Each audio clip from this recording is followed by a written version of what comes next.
Welcome to Ramanujan Study Circle, where mathematics comes alive.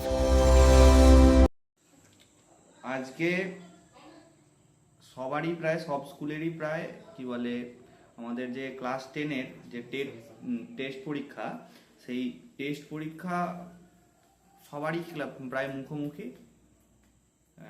কারোর 3 তারিখ থেকে, কারো 5 তারিখে, কারো আবার 1 তারিখ থেকে, 3 তারিখ 4 তারিখ থেকে হচ্ছে, আর কারো আবার 7 তারিখ থেকে হচ্ছে। মোটামুটি 10 তারিখের মধ্যে সবার টেস্ট পরীক্ষা শুরু হয়ে যাচ্ছে। এই টেস্ট পরীক্ষার জন্য আমি কোনোদিনই সাজেশান দিইনি, তবু একটা জিনিস আমি বলে রাখি যে কি বলে, যেই জিনিসগুলো আমাদের কথায় মানে আর কি মানে আমাদের স্যারেদের কথায় বা ছাত্রদের দিক থেকেও যেই ডাউটগুলো আসে সেইগুলো শুধু আমি একটুখানি ক্লিয়ার করে দিই। যেমন প্রথম কথা, আমাদের মাধ্যমিকের মতো কিন্তু টেস্ট পরীক্ষা হবে। বেশিরভাগ স্কুলে কি করে, যে দু একটা স্কুল বাদ দিচ্ছি সেটা, যে তারা চেষ্টা করে যাতে যে, এটা সত্যি কথা, আমরা যখন পরীক্ষা দিয়েছি তখনও সত্যি কথা ছিল, আর এখনও এটা সত্যি কথা যে টেস্ট পরীক্ষার সময় কিন্তু স্যারেরা এইটা চেষ্টা করেন যাতে একটু নাম্বারটা চেপে দেওয়া যায়। এটা মানে টেস্ট পরীক্ষা যদি কেউ খুব মানে কম নাম্বার পেয়ে যাও, এইটা নিয়ে কোনো দ্বিধাদ্বন্দ্ব রাখবে না যে কি বলে যে আমি কম নাম্বার পেয়ে গেলাম, মাধ্যমিকে আমার কিছুই হবে না। আমি নিজের এক্সাম্পল দিয়ে বলছি, আমি মাধ্যমিকে 80% পেয়েছিলাম, 79 পয়েন্ট সামথিং, 79.67 না 57 এরকম কিছু একটা। সেইখান 80% আমি পেয়েছিলাম মাধ্যমিকে। আমি কিন্তু টেস্টে পেয়েছিলাম 523 সামথিং, 523 বা 522 সামথিং পেয়েছিলাম। মানে প্রায় আমি 40 থেকে 50 নম্বর কিন্তু আমি আমার মাধ্যমিক পরীক্ষায় বাড়িয়েছিলাম। এই জন্য আমি সবাইকে একটা কথাই বলি যে টেস্ট পরীক্ষা খারাপ হচ্ছে বা ভালো হচ্ছে, খুব যাদের ভালো হয়ে যাচ্ছে তাদের এইটুকু ভেবে ভেঙে বললে হবে না। এটা আমার এক্সাম্পল দিয়ে আমি বলি, আমার এক্সাম্পল দিয়ে আমি একটা বলি যে আমাদের ক্লাসের যারা 1 থেকে 5-এর মধ্যে ছিল মাধ্যমিকে, 1 থেকে 5-এর মধ্যে ছিল, শুধুমাত্র যারা 1 রোল ছিল তার রোলটা ঠিক ছিল, বাকি 1 থেকে 5 রোল যারা ছিল তারা 10-এর নিচে চলে গেছিল। আমার রোল ছিল 6, সেইখান থেকে আমার রোলটা এসে দাঁড়ায় 3-এতে, আর আমার সঙ্গে যে সেকেন্ড হয়েছিল তার পার্থক্য ছিল মাত্র 2 নাম্বার। আমার রোল ছিল 6, ঠিক আছে, সেখান থেকে এসে আমার রোল নাম্বার দাঁড়ায় 3, আর আমার সঙ্গে যে আমাদের যে দ্বিতীয় হয়েছিল সেই দ্বিতীয়র মানে যে নাম্বারের পার্থক্যটা ছিল মাত্র 3 নাম্বার। আমি ওই 500 কত পেয়েছিলাম, 523-এর মতো পেয়েছিলাম, ওরা সব মানে চমকপ্রদ রেজাল্ট করে ফেলেছিল। চমকপ্রদ যেটা এক কথায় বলে আর কি, যে কেউ 580, কেউ 590, কেউ 610, মারাত্মক মারাত্মক সব রেজাল্ট। মাধ্যমিকে গিয়ে দেখা গেল কি তারা কত পেয়েছে, কেউ পেয়েছে 480, কেউ পেয়েছে 495, কেউ 510, সব একদম গুড় গোবার হয়ে গেছে, যেটা হিন্দিতে বলে আর কি। তাই আমি এইটুকু বলতে চাই যে এই এক্সাম্পলগুলো দেওয়ার মাধ্যমে যে আমাদের টেস্ট পরীক্ষা খারাপই হোক আর ভালোই হোক, দুটোতে আমাদের মাধ্যমিকে কোনো এফেক্ট পড়ে। মাধ্যমিকের মতো চিরকালই ছিল, এখনও আছে, পরবর্তীকালেও থাকবে। সেটা সেমিস্টার হয়ে গেলেও আমি বলছি যে এখন মানে এখন যেরকম উচ্চ মাধ্যমিকের ব্যাপারটা আছে সেইখানেও কিন্তু একই ব্যাপার হচ্ছে। সেই যে একটা গুরুগম্ভীর ব্যাপার সেটা কিন্তু থাকবে। মাধ্যমিকের যথেষ্ট গুরুত্ব আছে, আর এখনো আছে, পরবর্তীকালেও থাকবে। এটা রাখা উচিত। আমার মনে হয় পর্ষদের এই মোটোটা থাকা উচিত যে কি বলে, মাধ্যমিকের মতো একটা গুরুগম্ভীর বিষয় সেই সম্বন্ধে একটুখানি ছাত্রদের মধ্যে একটা ওয়াকিবহল যে ভাব সেটা থাকা উচিত। যাই হোক, এইটা আমার বলার ছিল। এবার আমি বেশ কিছু জিনিস যেইগুলো মোটেও সাজেশন নয়, আমি বলবো আমার সাজেশন যে পড়ে যাবে সে ফেল করে যাবে, আমি এমন সাজেশন দেবো। আর যেই সাজেশন মানে আর কি ফেল করে যাবে, এর মানে বলতে চাইছি যে আমি সাজেশন দিই কেমন, বইয়ের শুরুর মলাট থেকে শেষের মলাট পর্যন্ত, এটাই আমার সাজেশন, ঠিক আছে। কিন্তু তারই মধ্যে আমি কিছু কিছু জিনিস বলছি, যেই জিনিসগুলো তোমাদের মাথায় রেখে যেতে হবে। প্রথম কথা, যে টেস্ট পরীক্ষায় আমি একদম চমকপ্রদ রেজাল্ট করে ফেলবো, 695 পেয়ে যাবো 700-র মধ্যে, তাহলে আমার লাইফ সেট, এরকম ভাবনা চিন্তা করে যে তার মতো চরম গোমুখু আর কেউ নেই। ঠিক আছে, আমি নিজের এক্সাম্পলটা দিয়েই বললাম। যারা প্রথম, দ্বিতীয় বা তৃতীয় হও, তাদের মানে এই নয় যে তোমাদেরকে আর কেউ হেলাতেই পারবে না। ওরকম ভ্রান্ত চিন্তা ভাবনা তোমাদের মনের মধ্যে থেকে দূর করতে হবে, এইটা প্রথম কথা। এবার যাদের কি বলে যে রোল নাম্বারটা একটু পিছনের দিকে, তাদের কি করতে হবে? আমাকে আগে নিজের ক্যাপাসিটিটা বুঝতে হবে। প্রথম কথা, আমি আমার ক্যাপাসিটিটা টেস্ট পরীক্ষায় বুঝবো যে আমি কত পেতে পারি। আমি আমার প্রত্যেকটা ব্যাচেতে আমার একটা অভিনব একটা উপায় আছে, যেইটা প্রত্যেকটা ব্যাচে শুরুর দিন, যেদিন প্রথম দিন, সবাইকে লিখতে দিই তার নাম, আর তার তলায় লিখতে বলি যে কতটা তোমার এক্সপেক্টেড রেজাল্ট আছে, যে তুমি কতটা পেতে চাও। এটা সবাইকে একটা চিটকুটে লিখতে দিই, এটা সবারই মনে থাকবে হয়তো, যে আমার এইখানে যারা পড়ছো বা যারা আরো অন্যান্য ব্যাচে আছো, 2-3টে তো ব্যাচ আছে, এই ব্যাচগুলোতে যারা পড়ছো তাদের পক্ষে এই ব্যাপারটা কি বলে সবারই মনে আছে আশা করি। ব্যাপারটা এবার কি, এবার তোমরা টেস্টে যেই নাম্বারটা পাবে, আমার কাছে সবার চিরকুট আছে, চিন্তা নেই, ওটা আমি সামনে রেখে দিয়েছি। ওই টেস্ট পরীক্ষার রেজাল্টের দিনকে তোমার চিরকুটটা দেবো, তখন তোমরা বুঝতে পারবে যে আমি এইটুকু পরিশ্রম সারা বছর ধরে করেছি, বা আমাকে এতটা পরিশ্রম করতে হবে। আমার যে সম্ভাব্য রেজাল্ট বা আমার যে ইচ্ছা, যেই রেজাল্টটা পাওয়ার আমার ইচ্ছা, সেই রেজাল্টটাই আমি করব। ঠিক আছে, যে এইটা আমার স্বপ্ন, ওইটা গিয়ে দেয়ালে গিয়ে চিঠি দেবে। হ্যাঁ, এটা আমি করতাম, আমি সিরিয়াসলি করতাম। আমার যেটা রেজাল্ট, আমি গিয়ে দেয়ালে চিঠি দিতাম যে এইটা আমাকে পেতে হবে। যেইখানে পড়তে বসো সেইখানে ওই রেজাল্টটা চিঠি দিবে, দিয়ে তুমি সারাক্ষণ ওটা দেখতে পাচ্ছ, তার মানে তোমার চোখের সামনে ওটা ঘুরছে, ওই রেজাল্টটা আমাকে করতে হবে। আমি একটা কথা বলি, যে তুমি একটা পর্বতকে রিকোয়েস্ট করতে পারো নিচু হওয়ার জন্য। তুমি যদি ঝড় হও, একটা পর্বতের ওপরে তুমি উঠতে পারবে। আর তুমি যদি ঝড় না হতে চাও, তাহলে তোমাকে ওই নিচেই দাঁড়িয়ে তোমাকে পর্বতকে বারবার রিকোয়েস্ট করতে হবে। তুমি যদি ঝড় হতে চাও, তুমি পর্বতের উপরে উঠতে পারবে। এইটাই আমি বারবার বলি। যাই হোক, ওসব তো কথার কথা। আমাদের যে মেন কথা, সেটা হচ্ছে কি, সেটা হচ্ছে আমাদের সাজেশন। কি করে স্যার 100 পাওয়া যাবে?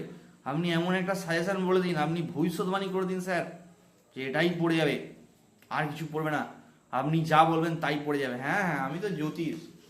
কদিন পর দেখবি সেই আছে 11-এ একটা কি বলে প্যাসেজ আছে, প্যাসেজটায় জ্যোতিষ সম্বন্ধে লেখা আছে আর কি, একটা বন্ধ জ্যোতিষ সম্বন্ধে লেখা আছে। প্যাসেজটার কথা আমার মনে পড়ছে না যে কি বলে নামটা, নাহলে আমি বলতাম। একটা ইন্ডিয়ান রাইটারের লেখা। ব্যাপার হচ্ছে আমি ওরকম ভণ্ডামি দেখাতে রাজি নই। ঠিক আছে, যাই হোক,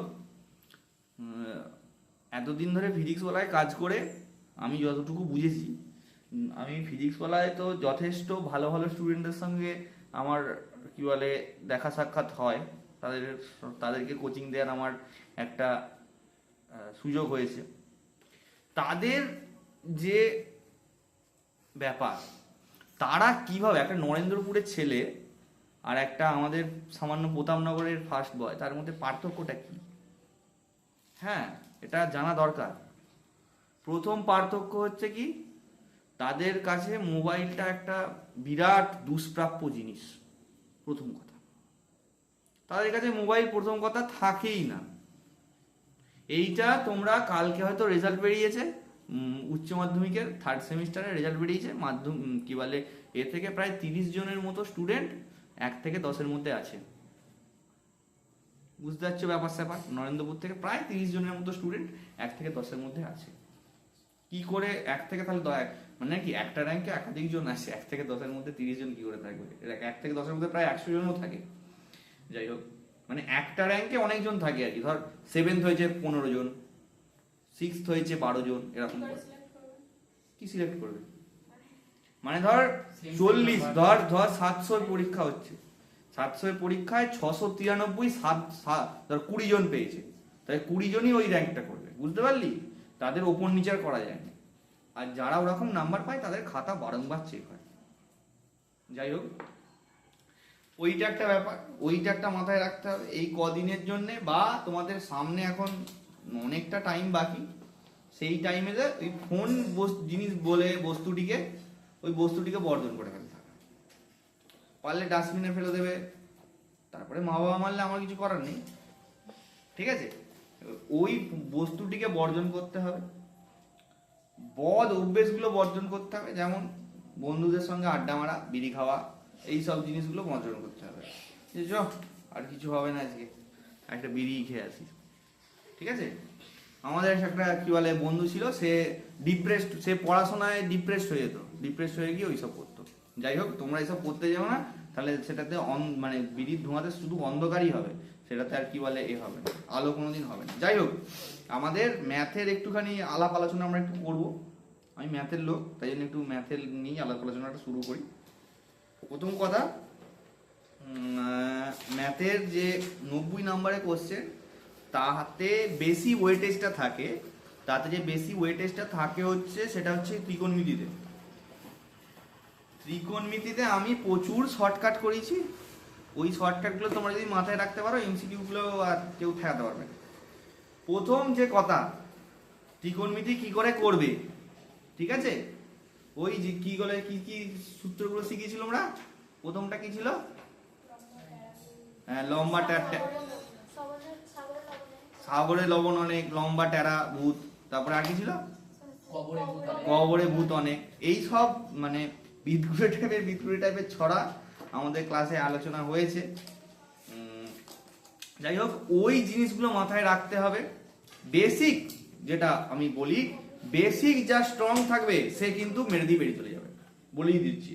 তার যতই রোল হোক, তার যদি 50 রোল হয়, তার যদি বেসিক স্ট্রং থাকে, যে কোনখান দিয়ে কি করতে হয়, কোনটার মানে কি, ওইটা যদি সে বুঝে যায়, তাহলে মেরে দিয়ে বেরিয়ে চলে যাবে অঙ্কতে ভালো নাম্বার, বলেই দিচ্ছি।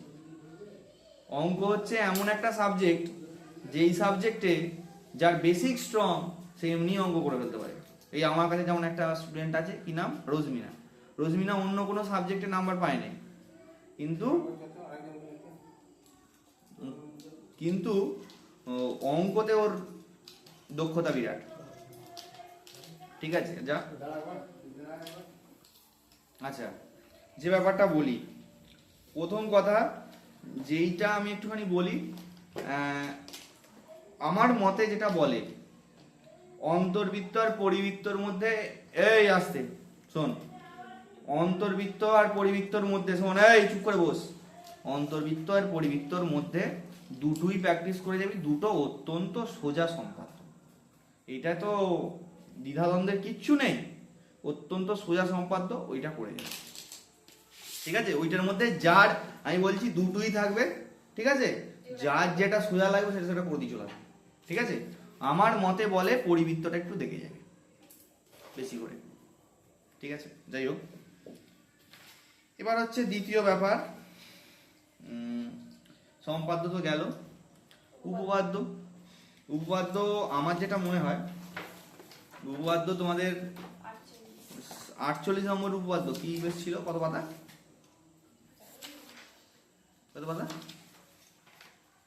আচ্ছা, একটু মার্ক করে নেবে যেগুলো বলছি, হ্যাঁ?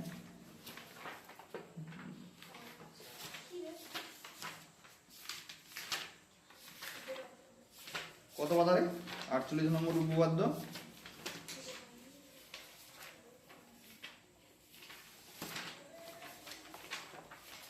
উপপাদ্য 48, এইটা একটুখানি ইম্পর্টেন্ট।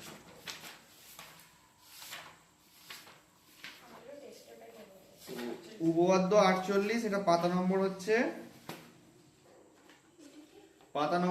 হ্যাঁ, উপপাদ্য 48, অত্যন্ত সোজা উপপাদ্য একটা, পাতা নম্বর 255, উপপাদ্য 48, এটা খুবই ইম্পর্টেন্ট একটা উপপাদ্য এবারের জন্য, আমি বলেই দিচ্ছি, এটা আসতে পারে মানে হয়তো এসেই গেছে সবার, এটা একটা সোজা একটা উপপাদ্য। আর একটা যেটা থ্যালাসের উপপাদ্যটা আমি এক একটা তাহলে এই এক একটা চ্যাপ্টার ধরে আমি একটু বলি। হ্যাঁ,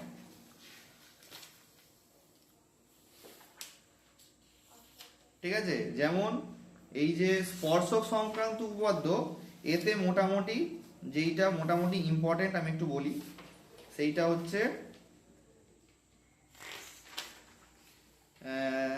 হচ্ছে উপপাদ্য 41, খুবই ইম্পর্টেন্ট উপপাদ্য।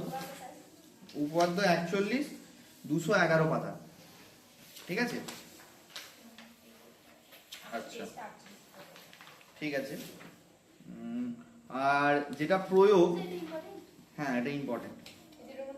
হ্যাঁ, প্রয়োগটা হচ্ছে, আমি বলে দিচ্ছি, প্রয়োগটা হচ্ছে 14, প্রয়োগ 14 216 পাতা, প্রয়োগ 14 216 পাতা, প্রয়োগ 17 218 পাতা, 17। আর হচ্ছে আর একটা জিনিস আমি একটু বলি, যে এই প্রয়োগ যেইগুলো দিয়ে করা আছে, এই যে 41-এর উপপাদ্যের যে প্রয়োগগুলো আছে, আমি বলছি 41-এর উপপাদ্যের যে প্রয়োগগুলো আছে সেইগুলো কিন্তু একটু ভালো করে করতে হবে। মানে ওই 9, 10, 11 এইগুলো একটু ভালো করে দেখে যাবে, এখান থেকে কোশ্চেন আসছে, ঠিক আছে? 9, 10, 11, 12 এই প্রয়োগগুলো, ঠিক আছে? আর আমি একটা কথা বলি, যেটা হচ্ছে অংশীদারি কারবার। অংশীদারি কারবারটায় আমি একটা কথা বলি, যে অংশীদারি কারবারটায় সবাই বেসিক্সটা স্ট্রং করে যাবে। শ্রীকান্তর অঙ্কটা খুব ইম্পর্টেন্ট অঙ্ক, শ্রীকান্ত সফিউলের অঙ্কটা খুব ইম্পর্টেন্ট অঙ্ক। তারপরে এইখানে কুমারটুলির এর অঙ্কটা, কুমারটুলিতে যেটা আছে, হ্যাঁ 13টা 12টা, এগুলো খুব ইম্পর্টেন্ট অঙ্ক। আর একটা কথা বলি, এগুলো হচ্ছে 203 পাতা। আর একটা কথা বলি, যেটা হচ্ছে আমাদের যে যতগুলো চ্যাপ্টার আছে সব চ্যাপ্টারের এমসিকিউ আর এসএকিউ একদম গুলে খেয়ে নিয়ে চলে যাবে। এখান থেকে কোশ্চেন আসছে, একদম 100% শিওর। আমি এখান থেকে মিনিমাম 8টা থেকে 10টা কোশ্চেন পড়বো না, সব যেগুলো চ্যাপ্টার আছে তার এমসিকিউ আর এসএকিউ এইখান থেকে যতগুলো পারবে সব প্র্যাকটিস করে চলে যাও। এমসিকিউ আর এসএকিউ বই থেকেই পড়বে, আমি 100% শিওর। স্যারেরা যদি ঠিকঠাক পর্ষদের নিয়ম অনুযায়ী কোশ্চেন করেন, তাহলে আমার মতে বলে যে একদম এসএকিউ আর এমসিকিউ একদম বই থেকে হুবহু টুকে দেবে। কিছু কিছু তো আলাদা আসবে। ম্যাথ এটা আনপ্রেডিক্টেবল সাবজেক্ট, এটা ইতিহাস পড়াচ্ছি না আমি, যে এবছর মহাবিদ্রের প্রকৃতি পড়েছে বলে অন্য বছর ওরকম অন্য কিছু পড়বে। সেই লেখায় রেখায়, এই তো তোদের একটা এই কোশ্চেন আছে না, লেখায় রেখায় রবীন্দ্রনাথ, হ্যাঁ হ্যাঁ লেখায় রেখায় বলে একটা দেখবি রবীন্দ্রনাথ আছে। তারপরে স্বামীজির চিন্তা ভাবনা, ঠিক আছে? এই সব ধরনের কোশ্চেন এই মহাবিদ্রের প্রকৃতিটা দেখেই পড়ে গেছে। এই দেখ, এইটা তো আর ইতিহাস নয় ওরকম করে 10 নম্বরের যে 18টা 19টা কোশ্চেন আছে, তার মধ্যে 4টে 5টা বলে দিলুম সেটা পড়বে, সেরকম তো নয়। এখানে অঙ্ক, এখানে আনপ্রেডিক্টেবল, যে কোনো সময় যে কোনো জায়গা থেকে পাল্টে দেবে। এই অংশীদারি কারবারে শুধু একমাত্র একটা উপায়, যে ভালো করে অনুপাত জানবে সে করে দেবে। অনুপাত করতে হবে, আর ওই আনুপাতিক ভাগাহার করতে হবে। আনুপাতিক ভাগাহার জানা আছে তো? হ্যাঁ, ওই আনুপাতিক ভাগাহার দিয়ে করে দিলেই হয়ে যাবে, আর কিচ্ছু করার দরকার নেই। আর প্রয়োগ 11, 202 পাতা। আচ্ছা, এবার কেউ ভেদের অঙ্কগুলো, এই যে ভেদের 5-এর দাগের 2-এর অঙ্কটা, ওই যে 196 5-এর দাগের 2-এর অঙ্কটা, তারপরে এই চোঙের অঙ্কটা, তারপরে ওই সব 196 97 পাতায় আছে। হ্যাঁ হ্যাঁ ভেদেরই 5-এর দাগে 2-এরটা, 9-এরটা, 13টা, 15টা, এগুলো করবি। আর যৌগিক ক্ষেত্রের উপপাদ্য, এইগুলো সব যে বিবৃতিগুলো যেগুলো বলে, বিবৃতিগুলো কিন্তু পড়ে যাবি। আর আমি এর মধ্যে থেকে বলছি না মানে যে এইগুলো বাদ দিয়ে দিতে হবে এরকম একদমই নয়, বাকিগুলো করতে হবে, বারবার বলছি আমি বেসিক স্ট্রং করে যাও তবে হবে, নাহলে হবে না। গোলক, গোলক, গোলকের 11 অঙ্ক, ঠিক আছে, মোটামুটি এইগুলো দেখে যেতে হবে। 8 অঙ্ক, 7, এগুলো সবগুলোই দেখে যাবি, এখান থেকে কোনো রকম সাজেশন করার উপায়ই নেই, সবগুলোই করবি বাবা। আর এইখানে যেটা আছে তোরা 5-এর দাগ, এই 161 পাতার 5-এর দাগ, 5-এর দাগ, 8-এর দাগ, 9-এর দাগ, 9-এর দাগটা খুব ভালো করে করে যাবি, এগুলো ভালো করে বেসিক গুলো ভালো করে দেখে যাবি। দ্বিঘাতকরণ, অনুবন্ধীকরণী কাকে বলে, একটা করণীর অনুবন্ধীকরণী কি করে বার করতে হয়, সব আছে। লম্ববৃত্তাকার চোঙ 10, 11, 13, 15,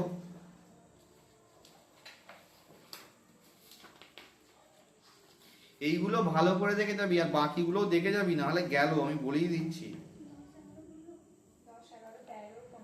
15, তারপরে 8-এরটা, 7-এরটা, বাকিগুলোও দেখে যাবি, বারবার আমি বলছি, বাকিগুলো না দেখে গেলে কিন্তু মৃত্যুর সমান, আমি বলেই দিচ্ছি।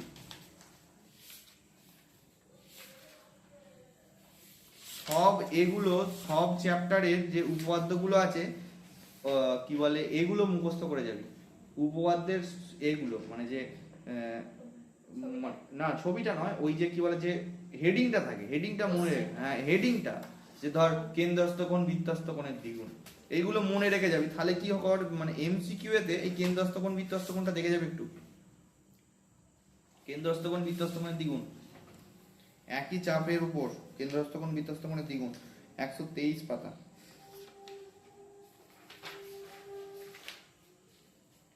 চক্রবৃদ্ধি সুদ আর সরল সুদ দুটোর মধ্যে থাকে, অপশন থাকে একটা, যার যেটা ভালো লাগে করবি। 2, 5, 7, 10, হ্যাঁ 2, 5, 7, 10, 11, ওই যে 117 পাতা, 2, 5, 7, 10, 11, 12, এগুলো সব ভালো করে দেখে যাবি।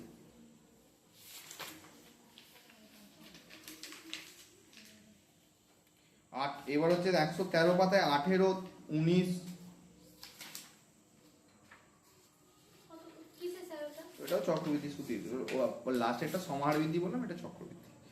চক্রবৃদ্ধির অঙ্কগুলো ভালো করে দেখে যাবি, 2 বছর 3 বছরের সেই অঙ্কগুলো, যে অঙ্কগুলোতে 2 বছর আর 3 বছরে বিয়োগ করতে হয়, 3 মাস অন্তরে সুদ কত, এই যে এই 20 থেকে 24-25-এর মধ্যে যে কোনো অঙ্ক পড়ে যেতে পারে, বলেই দিচ্ছি। এবার হচ্ছে 98 পাতা, 98 পাতা 7-এর দাগেরটা খুবই ইম্পর্টেন্ট। না না, এটা এর অনুপাত সমানুপাত, 7-এর দাগেরটা, 7-এর দাগের 1-এরটা, 6-এর দাগের 3-এরটা, 11-এর দাগের 3-এরটা, 11-এর দাগের 1-এরটা, 10-এর দাগের 1-এরটা, 9-এর দাগেরটা, 8-এর দাগের 1, 2,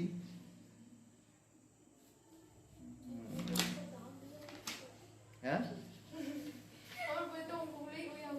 এইগুলো তুমি আগে দাগ দিয়েছি, তাই জন্যই তো দাগ দেয়া আছে। 66 নিজে করো, 66, 65, 64, 62, 61, প্রয়োগগুলো বলছি। কি হলো রে, কি করছিলি রে? সোফা, ঠিক আছে, বস বস বস। আর এইখান থেকে কিছু কিছু অঙ্ক করে যাবি, যেমন 1-এর দাগের 1, 4, এইগুলো সব করে যাবি। 1-এর দাগের 1, 4, এই যে কত পাতা, 87 পাতা, ওই অনুপাত সমানুপাত, 1, 4, 7, আর 4 এই যে 82 পাতায়, 4-এর দাগটা পুরোটা 82 পাতা, 82 পাতা। চ্যাপ্টার হচ্ছে অনুপাত। 82 পাতা। 4 দাগেরটা পুরোটা, 2 দাগের 6, 4,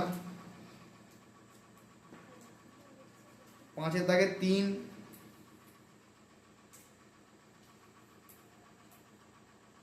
7 দাগেরটা পুরোটা, 8 দাগের 3-এরটা, এগুলো ভালো করে পড়ে যাবি। 8 দাগের 1-এরটা,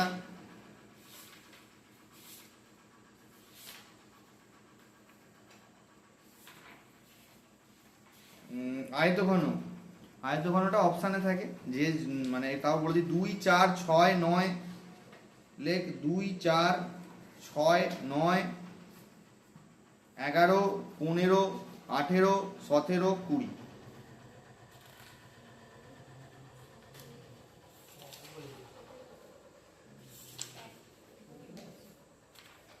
আচ্ছা, যারা অনলাইনে দেখছো তারা যদি কোনো জায়গা মিস করে যাও তাহলে কিন্তু ওই একবার রিপিট করে দেখে নিলেই হবে।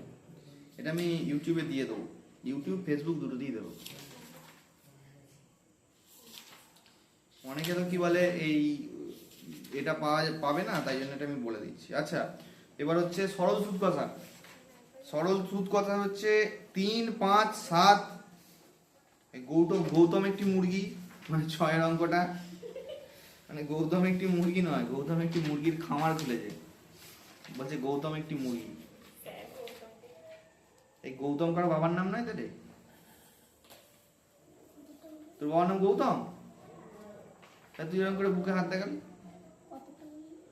3, 5, 7, 10, 13, 18, 19, 15। 3, 5, 7, এগুলো আমি আগে প্রথমবার দাগ দিয়েছিল। 3, 5, 7, 10, 11। এই পশুপতি ঘোষের অঙ্কটা করবি। 14, 15, 18, 19।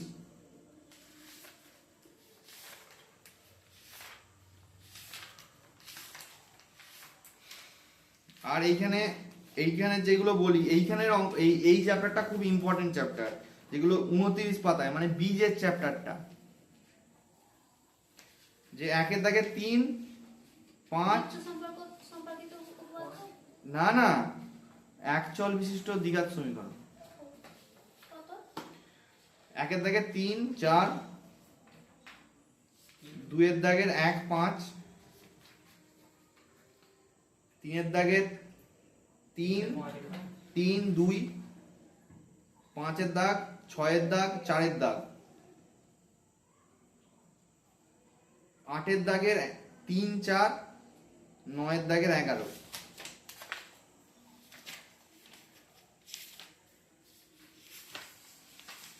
আচ্ছা, এখানে জোসেফ কুন্তলের অঙ্কটা, মানে 22 পাতায় জোসেফ কুন্তলের অঙ্কটা, তার মানে জোসেফ কুন্তল মানে 6 দাগ, 3 দাগ, সুপারফাস্ট ট্রেনের অঙ্কটা, 7 দাগ, 8 দাগ, 2 দাগের 1, 5, 9, 1 দাগের 3। 1 দাগের 3টা খুব ইম্পর্টেন্ট অঙ্ক, 1 দাগের 3 অঙ্কটা।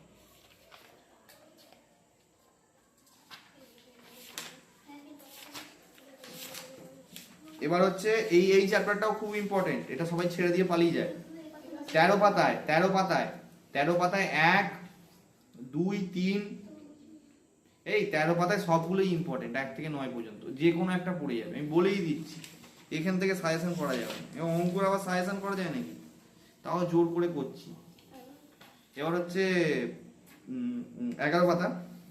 11 পাতায় সব থেকে ইম্পর্টেন্ট হচ্ছে 19, 16, 18,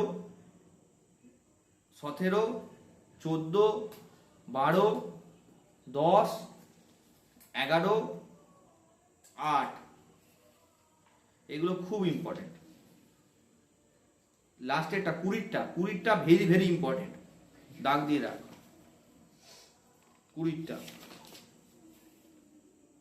আর একটা যেটা মাধ্যমিকে পড়েছিল এবার, মানে প্রয়োগ 14,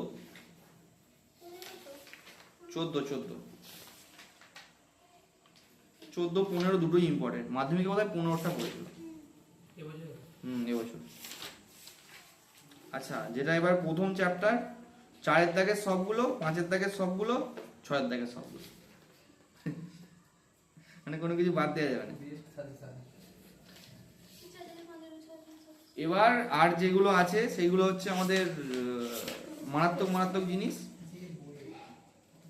যে রাশিবিজ্ঞানে আমি কিছু বলতে পারবো না, কারণ রাশিবিজ্ঞানে সবই করতে হবে। শুধু এই রাশিবিজ্ঞানের মতো সোজা জায়গার কোথাও নেই আমার মনে হয়।